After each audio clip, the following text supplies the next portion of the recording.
আমাদের খাদ্যাভ্যাসের জন্যে আমরা নানা রকমের পেটের সমস্যায় ভুগি। তার মধ্যে সবথেকে বেশি হচ্ছে ফাস্ট ফুড খাওয়া, বাইরের খাবার। এই খেয়ে যদি আপনার পেটের গন্ডগোল হয়, তাহলে নাক্স ভূমিকা ২০০ রাত্রে একবার খেতে ভুলবেন না।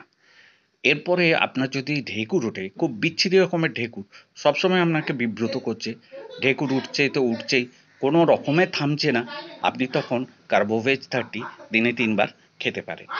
পেট যদি ফুলে যায়, হঠাৎ দেখছেন পেট ফুলে গেছে, ব্লোটিং যাকে বলে, পেট ফোলা ভাব, কিছুই খেতে ভালো লাগছে না, আপনার একদম খাবার ইচ্ছা নেই, তখন আপনি চায়না অফিসিনালিস 30 এই ওষুধটা খেয়ে আপনি ভালো থাকবেন।